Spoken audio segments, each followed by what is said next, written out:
सिंह कांग्रेस की तरफ से हमारे साथ बने हुए हैं।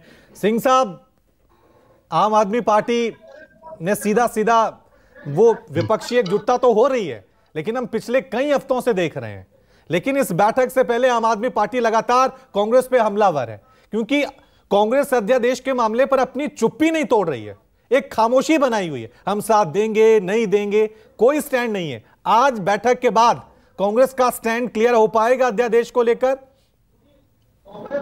देखिए, मैं पार्टी का प्रवक्ता हूं और कांग्रेस पार्टी ने मुझे प्रवक्ता के तौर पर आपके चैनल पर बैठाया है।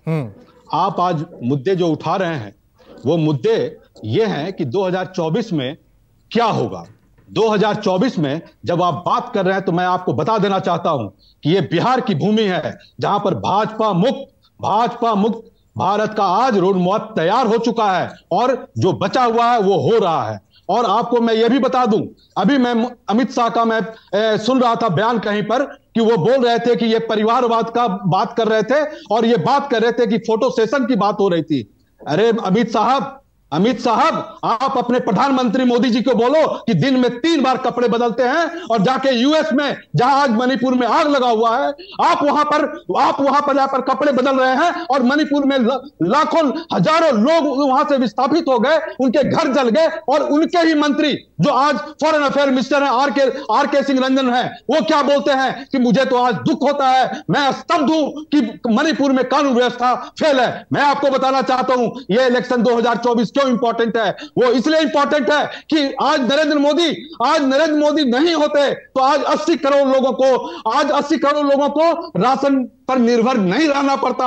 आज नरेंद्र मोदी नहीं होते तो 19 करोड़ लोग भूखे नहीं सोते। आज अगर नरेंद्र मोदी नहीं होते तो 700 किसान सड़कों पर मारे नहीं जाते। मैं बताना चाहता हूं, आप देखिए सिंह साहब कंटिन्यू करिए आपने कहा, लेकिन एक सवाल यह भी है कि अगर नरेंद्र मोदी नहीं होते तो यह विपक्षी बैठक भी आज नहीं होती। बीजेपी के पास इतना बड़ा चेहरा है, तभी तो विपक्षी एकजुट हो रहे हैं, और आपके पास उस लेवल का कोई चेहरा नहीं है। ठीक है ना, तो मुझे इस पर आप जवाब देने दें। जितना टाइम आप भारतीय जनता पार्टी के प्रवक्ता को दिए, आप कांग्रेस को भी देने दें। मैंने ऐड किया, बस ऐड किया, आपको ही कंटिन्यू किया। Thank you. अब देखिए, आप जिस बात को कह रहे हैं, चेहरे की बात, मैं आपसे एक बात कहता हूं, आप जहां से अभी एंकरिंग करके बैठ के कर रहे हैं, अभी आपके कुर्सी के नीचे आग लग जाएगी और आप दीवार पर पेंट करेंगे तो क्या वो जायज होगा? इस देश में लोकतंत्र मर गया। इस देश में आपकी जननी, इस देश की जननी महिलाएं जो आज जंतर मंतर पर बैठी थी, आपने उसको घसीट के बाहर फेंक दिया। और वो लड़कियां जो आपको बोलती, आप बताते हैं कि बेटी बचाओ बेटी पढ़ाओ, कहां चला गया वो बेटी बचाओ बेटी पढ़ाओ?